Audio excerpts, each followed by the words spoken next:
नमस्कार, स्वागत है आपका न्यूज बायोस्कोप में और मैं हूं आसिया। लगातार सीटों को हम स्कैन कर रहे हैं, सीटों पर जंग की चर्चा कर रहे हैं और इस सीट पर जंग क्यों दिलचस्प बनी हुई है, क्या समीकरण है, सीट के मिजाज क्या कहते हैं, सीट का रिकॉर्ड क्या कहता है, इस पर लगातार हम चर्चा कर रहे हैं। तो आज फिर हम जानेंगे कि किसमें कितना है दम, कौन से प्रत्याशी कितना जोर लगा रहे हैं और क्या समीकरण उनके फेवर में बनता हुआ नजर आ रहा है। तो आज जिन सीटों पर हम चर्चा करेंगे उसमें सबसे पहले बात कर लेते हैं चतरा सीट की।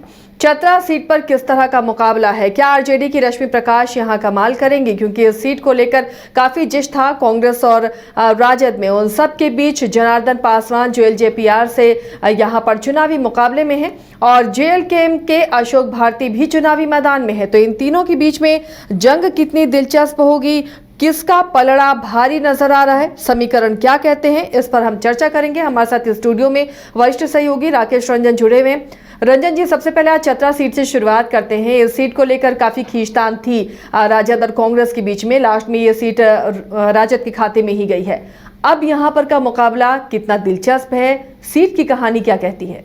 देखिए, इस चतरा की जो सीट है वो बहुत ही इस बार के लिए महत्वपूर्ण है और महत्वपूर्ण इसलिए है क्योंकि राजद जब पिछली बार चुनाव लड़ा था तो यही वो एकमात्र सीट थी जहां उसे जीत मिली थी। दूसरी तरफ चूंकि इस बार ये सीट गठबंधन में जो है वो एलजेपीआर को गया है तो ये सीट और भी महत्वपूर्ण हो गया, क्योंकि अगर आप ऐसे देखें आरजेडी और एलजेपीआर की जो लड़ाई है वो बिहार में हमें देखने को मिलती है और चूंकि चतरा जो है वो बिहार से सटा हुआ क्षेत्र है, सीमावर्ती क्षेत्र है, तो इसलिए यहाँ पर जो ये दो दल हैं वो आपस में भिड़ रहे हैं और ये मुकाबला बहुत ही रोचक हो गया है। कहने के लिए आप कह सकते हैं कि ये रश्मि प्रकाश और जनार्दन पासवान की लड़ाई है। कहने को आप ये भी कह सकते हैं कि ये सत्यानंद भोक्ता और जनार्दन पासवान की लड़ाई है, क्योंकि रश्मि प्रकाश जो हैं वो सत्यानंद भोक्ता की बहू हैं। लेकिन आप ये भी कह सकते हैं कि ये लड़ाई तेजस्वी यादव और चिराग पासवान की भी है और यही इस सीट को सबसे महत्वपूर्ण बना रहा है, तेजस्वी या चिराग पासवान।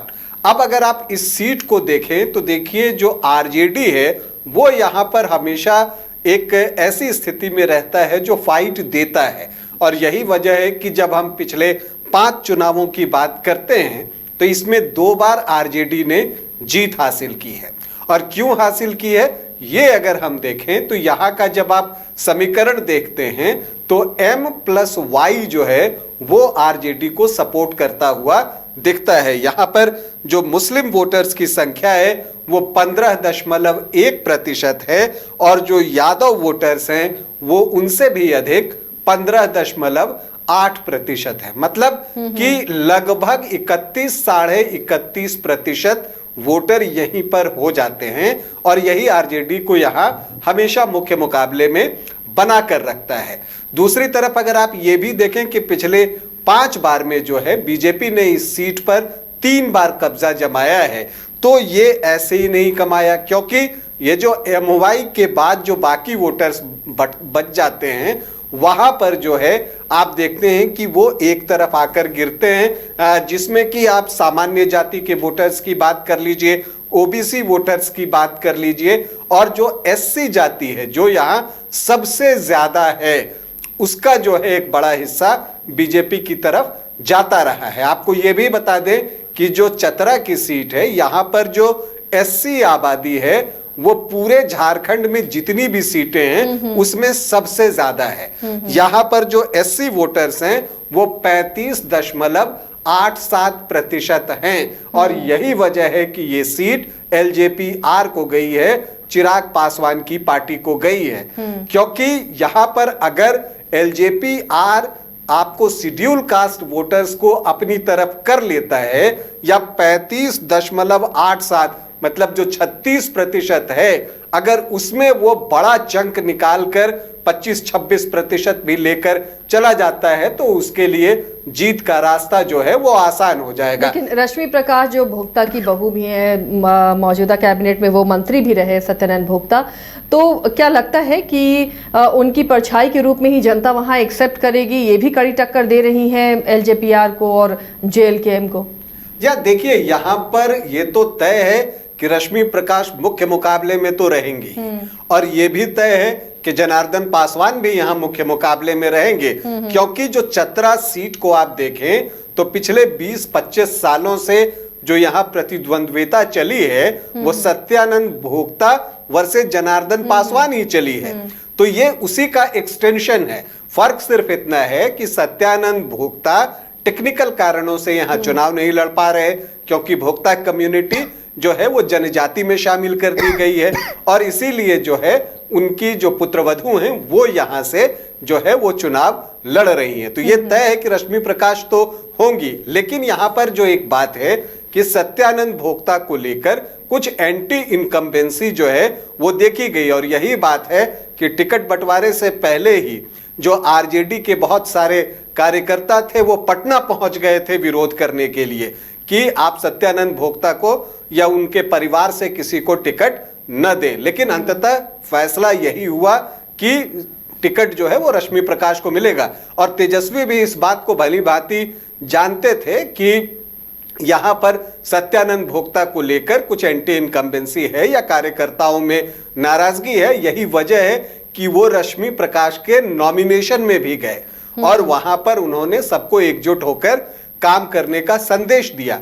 अब जमीन पर ये कितना उतरा है ये बहुत महत्वपूर्ण है, क्योंकि जनार्दन पासवान ने अगर MY समीकरण में सेंध लगा लिया तो M में तो लगाना मुश्किल है, लेकिन अगर Y समीकरण में सेंध लग गया तब फिर रश्मि प्रकाश के लिए बहुत मुश्किलें बढ़ जाएंगी। लेकिन फिलहाल जो है दोनों अपनी अपनी तरह से इस मुकाबले को ले रहे हैं। अगर रश्मि प्रकाश को देखें, उनका जो मजबूत पक्ष की हम बात करें तो यहाँ पार्टी का संगठन मजबूत है, लेकिन डर यही है कि कहीं यही उनको नुकसान न करे, चूंकि जो शुरू में अंतर विरोध हुआ था अब उसको वो चुनाव आते आते तक किस तरह से पाटती हैं ये महत्वपूर्ण है।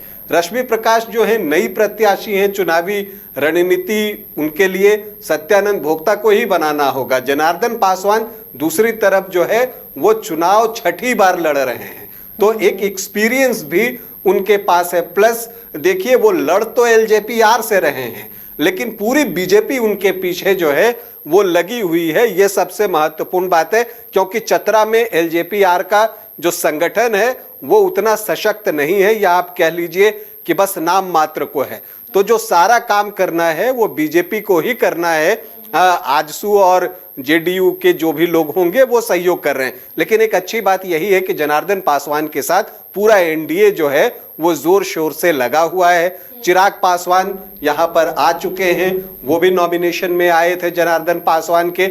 अगर उनकी एक दो सभा और लगती है चुनाव के पहले तो उसका फायदा उनको मिल सकता है। चलिए, तो इस सीट पर जो एकमात्र सीट 2019 में राजद के खाते में गई है उसे राजद गंवाना नहीं चाहेगी इतनी आसानी से, और राजद की तरफ से भी पूरा जोर लगाया जाएगा। इंडी गठबंधन भी यहाँ पर जोर लगाती हुई नजर आएगी, लेकिन देखना है रश्मि प्रकाश कमाल पर कर पाती हैं या नहीं, ससुर की जगह वो जीत पाती हैं या नहीं, या फिर अब जनार्दन पासवान यहाँ से जीत का ताज पहनते हैं। मैं SK मंडल अध्यक्ष, SK Mandal group of institutions Patna, आप समस्त देशवासियों को दीपावली एवं लोक आस्था का महापर्व छठ पूजा की हार्दिक शुभकामनाएं देता हूं। जानवी सिरामिक्स से करें टाइल्स, ग्रेनाइट, सैनिटरी वेयर की 50,000 से अधिक की खरीदारी और पाए 5 खास कूपन के जरिए GST काटकर 4 साल के अंदर पूरी राशि वापस। जानवी सिरामिक, हुर मोड़, डाल्टनगंज, शाहपुर रोड, गढ़वा, झारखंड। शर्तें लागू। मैं सौरभ झा, CDP गुरु और डायरेक्टर TCH एडुसर, पूरे बिहार वासियों एवं समस्त देशवासियों को TCH परिवार की ओर से दीपावली एवं छठ महापर्व की हार्दिक शुभकामनाएं देता हूं। साथ ही साथ ये संदेश देना चाहता हूं कि इस त्यौहार आप अपने घर परिवार के साथ मनाएं और एक उत्साह के साथ मनाएं, और भगवान से ये मेरी प्रार्थना होगी कि आने वाले वर्षों में आपकी सभी मनोकामनाएं पूर्ण हो। इसी के साथ एक बार और दिवाली एवं छठ पर्व की हार्दिक शुभकामनाएं।